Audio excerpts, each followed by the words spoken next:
मोठी बातमी आपल्याकडे येते। विधान परिषदेसाठी भाजपची यादी जाहीर करण्यात आलेली आहे। सुनील कर्जतकर, माधवी नाईक यांना उमेदवारी देण्यात आलेली आहे। ही सगळ्यात मोठी बातमी आपण आत्ताच्या क्षणाची पाहतोय। विधान परिषदेसाठी भाजपची यादी जाहीर झाली असून सुनील कर्जतकर आणि माधवी नाईक यांना उमेदवारी देण्यात आलेली आहे। ही मोठी बातमी आपण आत्ताच्या क्षणाची पाहतोय ती म्हणजेच विधान परिषदेसाठी भाजपची यादी जाहीर झाली। या संदर्भात ताजे अपडेट देत आहेत आपले प्रतिनिधी ओम। विधान परिषदेसाठी भाजपची यादी जाहीर झाली आहे। रुबीना, खरं तर भाजपकडनं बहुप्रतीक्षित यादी जी होती ती प्रकाशित करण्यात आलेली आहे। महाराष्ट्रातून रिक्त झालेल्या जागांपैकी 5 जागा भाजप लढवणार असून त्यावरती भाजपकडनं संघटनेत अनेक वर्षांपासून काम करणाऱ्या सुनील कर्जतकर, माधवी नाईक, प्रमोद जठार, संजय भेंडे आणि विवेक कोल्हे या 5 चेहऱ्यांना संधी दिली आहे। मुख्यत्वे जर आपण पाहायला गेलं तर यावेळेला आयारामांना फारशी संधी न देण्याचा जो निर्णय भाजपकडनं घेण्यात आला होता त्याचं कुठेतरी प्रतिबिंब या यादीतून दिसतंय। आपण पाहिलं असेल, जर यादीत आपण लक्ष दिलं तर सुनील कर्जतकर, माधवी नाईक हे 2 असे चेहरे आहेत जे गेल्या अनेक वर्षांपासून भाजपच्या संघटनात्मक रचनेमध्ये, संरचनेमध्ये आणि एकंदर कार्यप्रणालीमध्ये सातत्यानं अग्रेसर राहिलेले आहेत। भाजपच्या संघटनात्मक बांधणी असेल किंवा इतर महत्वाच्या गोष्टी असतील त्यामध्ये बॅक ऑफिसमध्ये राहून हे अत्यंत महत्वाचं काम केलेलं आहे। दुसरं एक महत्वाचं नाव ते म्हणजे प्रमोद जठार। आपण पाहिलं असेल की प्रमोद जठार हे कोकणातलं एक महत्वाचं नाव आहे। प्रमोद जठार यांच्या रूपानं अनेक वर्षानंतर कोकणाला भाजपकडनं प्रतिनिधित्व दिलं गेलं आहे। त्यानंतर जर आपण पाहिलं तर विवेक कोल्हे हे एक अत्यंत महत्वाचं नाव मानलं जाते। उत्तर महाराष्ट्रातून, नगर जिल्ह्यातून, खऱ्या अर्थानं नगर नाशिकच्या राजकारणात स्नेहलता कोल्हे आणि कोल्हे परिवाराचा असलेला सगळा जो काही से आहे या सगळ्या गोष्टी लक्षात घेता विवेक कोल्हे यांना भाजपनं विधान परिषदेवर पाठवण्याचा निर्णय घेतलेला आहे। आपण पाहिलं असेल की यापूर्वी अमित शहा यांनी स्वतः विवेक कोल्हे यांच्या कार्यक्रमाला येऊन त्यांचं कौतुक केलं होतं, त्यांच्या नेतृत्व गुणांबद्दल त्यांचं अभिनंदन सुद्धा केलं होतं। त्याचाच कुठेतरी भाग म्हणून खऱ्या अर्थानं विवेक कोल्हे यांना राजकारणात हा खऱ्या अर्थानं पहिला मोठा ब्रेक भाजपकडनं देण्यात आल्याचं या निमित्तानं स्पष्ट झालेलं आहे। संजय भेंडे हे देखील एक अत्यंत महत्वाचं आणि जुनं नाव भाजपच्या एकंदर कार्यप्रणालीतून आणि अंतर्गत संघटनात्मक बांधणीतलं आपल्याला पाहायला मिळतंय। जर आपण बघायला गेलं तर कुठेतरी एक प्रादेशिक समतोल सुद्धा साधण्याचा प्रयत्न या निमित्तानं झालाय। महत्वाचा मुद्दा जर पाहायला गेला तर सुनील कर्जतकर हे मराठवाड्यातून येतात, त्यांचं महत्वाचं योगदान संघटनात्मक बांधणीतलं आहे। कोकण, ठाणे या परिसरातून माधवी नाईक या खरं तर प्रतिनिधित्व करतात। आता मी जसं सांगितलं की कोकणातून प्रमोद जठार यांचं नाव पुढे आलेलं आहे, त्यामुळे कुठेतरी कोकणाला 2 संधी या निमित्तानं देण्यात आलेल्या आहेत। आणि उत्तर महाराष्ट्रातून जर पाहायला गेलं तर विवेक कोल्हे ही अशी काही महत्वाची नावं आहेत ज्यांना या निमित्तानं सामावून घेण्यात आलेलं आहे। यातला अजून एक महत्वाचा मुद्दा म्हणजे सिनियर आणि युवा अशा दोनही पॅटर्न्समध्ये जी उमेदवारी आहे ती देण्यात आलेली आहे। वरिष्ठ नेते असलेले सुनील कर्जतकर यांना देखील पक्षानं संधी दिली आहे, तर दुसऱ्या बाजूला तरुण आणि युवा नेते असलेल्या विवेक कोल्हे यांना सुद्धा भाजपकडनं या निमित्तानं परिषदेवर पाठवण्याचा निर्णय घेण्यात आलाय। त्यामुळे कुठेतरी सोशल इंजिनिअरिंग सोबतच विविध पातळ्यांवरती समीकरण साधण्याचा प्रयत्न भाजपकडनं करण्यात आलेला आहे। अर्थात यानंतर सुद्धा भाजपमध्ये नाराजांची मोठी संख्या या निमित्तानं आपल्याला पुन्हा एकदा पाहायला मिळू शकते। या सगळ्या घडामोडींच्या पार्श्वभूमीवरती आज खऱ्या अर्थानं 28 तारखेच्या संध्याकाळी ही यादी प्रकाशित होताना आपल्याला पाहायला मिळते। 30 तारखेला सकाळी या संदर्भातला जो उमेदवारी अर्ज आहे तो मुख्यमंत्र्यांच्या उपस्थितीमध्ये सादर केला जाईल अशी देखील माहिती आपल्याला सूत्रांकडनं कळाली आहे। त्यामुळे भाजपकडनं अखेर ही यादी प्रकाशित करण्यात आली आहे आणि एकंदर जी समीकरणं भाजपकडनं सातत्यानं सांगितली जातात त्यानुसार या सगळ्या समीकरणांचा अभ्यास आणि या सगळ्या समीकरणांचा अंतर्भाव या यादीमध्ये करण्यात आल्याचं सध्या तरी पाहायला मिळत आहे। निश्चित ओम, या आपण जर पाहिलं तर ही पहिली यादी जाहीर झाली आहे भाजपची आणि सगळ्यात महत्त्वाचं म्हणजे गेल्या अनेक वर्षापासून जे भाजपात काम करतात त्यांनाच खरं तर उमेदवारी देण्यात आली, मात्र आयारामांना इथं कुठेच संधी देण्यात आली नाही असं सुद्धा आपल्याला पाहायला मिळतंय। काय नेमकी चर्चा सुरू आहे आता? अगदी बरोबर आहे। आपण खरं तर झी 24 तासच्या माध्यमातून राज्यातील लक्षावधी प्रेक्षकांना ही बातमी सांगितली होती की यावेळेला कुठेतरी आयारामांना संधी न दिली जाऊ नये अशा प्रकारचा एक ते भाजपमध्ये निर्माण होताना पाहायला मिळतोय।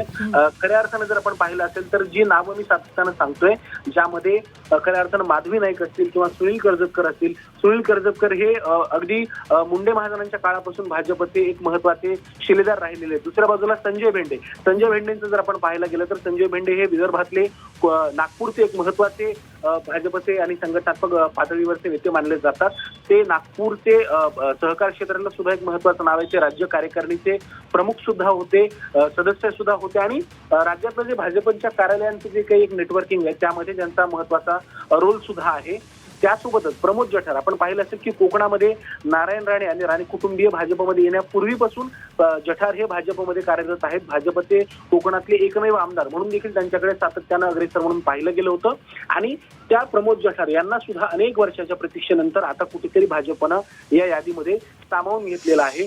त्यासोबतच विवेक कोल्हे, स्नेहलता कोल्हेंना खरं तर लोकसभा विधानसभेच्या काळामध्ये संधी देण्याचा प्रयत्न भाजपकडनं झाला होता, परंतु स्थानिक पातळीवरच्या राजकारणातून कुठेतरी त्यांना ही संधी डावलण्यात आली. परंतु अमित शहा आणि देवेंद्र फडणवीस या दोघांनीही विवेक कोल्हे यांच्या डोक्यावर हात ठेवला आणि एकंदर त्यांना ज्या पद्धतीनं राजकीयदृष्ट्या प्रमोट केलं जाते त्याचाच एक भाग म्हणून खऱ्या अर्थानं विवेक कोल्हे यांच्या उमेदवारीकडे सुद्धा पाहिलं जात आहे.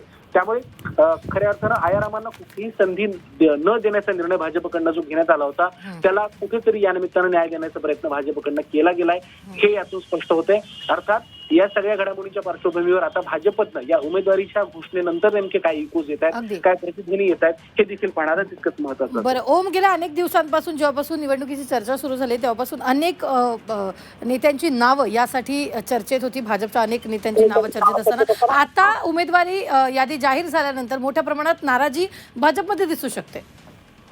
निश्चितच भाजपमध्ये नाराजी आणि जी इच्छुक उमेदवारांची संख्या आहे ती फार मोठ्या प्रमाणात आहे आणि या सगळ्या घडामोडींच्या पार्श्वभूमीवरती आता इच्छुकांची नेमकी यापुढची भूमिका काय असणार आहे, कारण आपण सातत्यानं पाहतो लोकसभा विधानसभेमध्ये ज्या नेत्यांना किंवा ज्या उमेदवारांना डावलण्यात आलं होतं किंवा त्यांच्या एकंदरच त्यांना उमेदवारी देण्याच्या संदर्भातला जो शब्द देण्यात आला परंतु ज्याचं पालन झालं नव्हतं अशा अनेक नेत्यांना विधान परिषदेवरती सामावून घेतलं जाईल अशा प्रकारची असा एक शब्द खरंच देण्यात आला होता. परंतु आता या सगळ्या घडामोडींच्या पार्श्वभूमीवर ज्यांना उमेदवारी देण्यात आलेली नाही अशा नेत्यांचं नेमकं पुढे त्यांच्या नाराजीचं नेमकं काय करायचं किंवा कशा पद्धतीनं त्यांना टॅकल करायचं हा देखील प्रश्न भाजपसमोर आहे.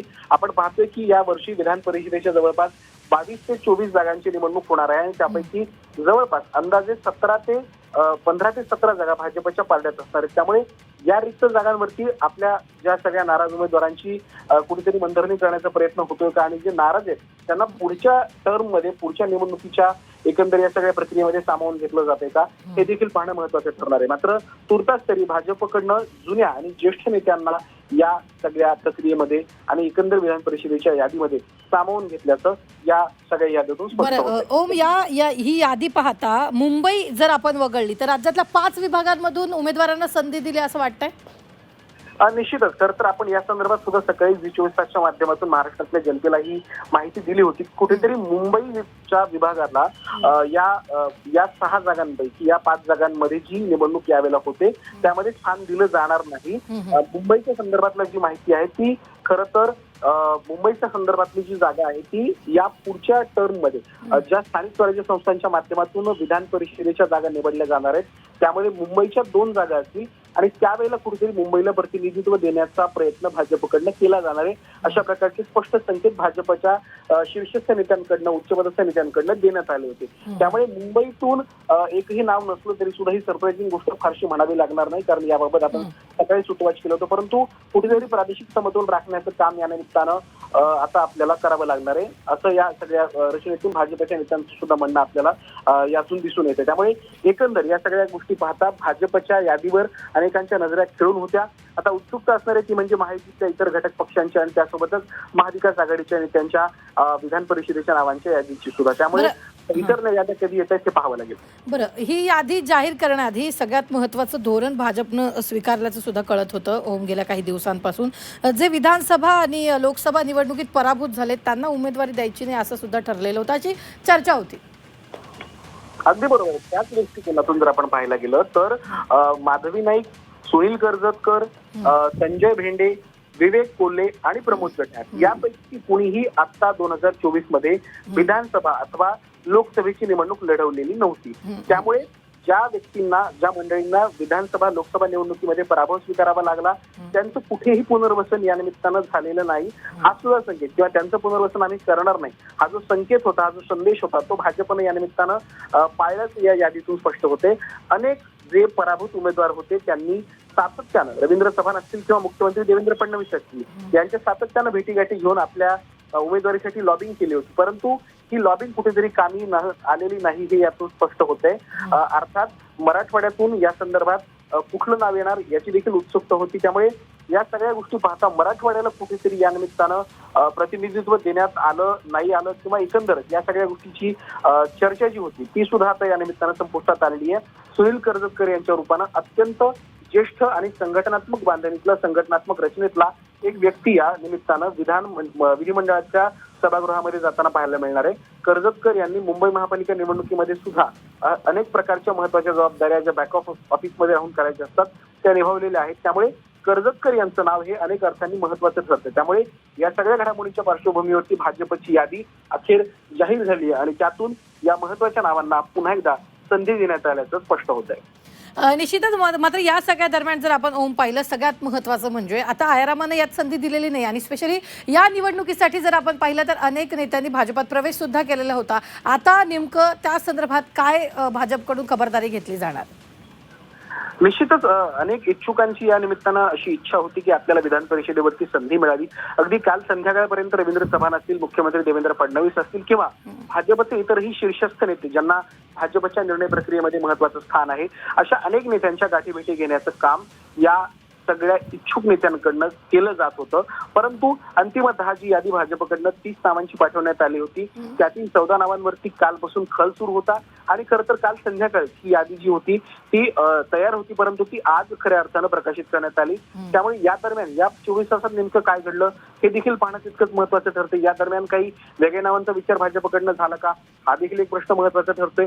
त्यामुळे आता या पक्षातून भाजपमधून जे काही नाराज असतील त्यांची नाराजी कशा प्रकारे थोपवायची आणि पुढच्या निवडणुकांमध्ये खरं तर पुढच्या वेळेला देखील जवळपास भाजपकडे 15 ते 17 उमेदवारांची आणि विधान परिषदेच्या जागांची उपलब्धता असणार आहे. त्यामुळे या नाराजांपैकी कोणाकोणाला अगदी ओम स्वतः सुनील कर्जतकर आपल्या बरोबर जोडले गेलेले आहेत. सुनीलजी खूप खूप अभिनंदन आणि सगळ्यात महत्वाचं म्हणजे आज तुम्हाला विधान परिषदेची उमेदवारी देण्यात आली आहे.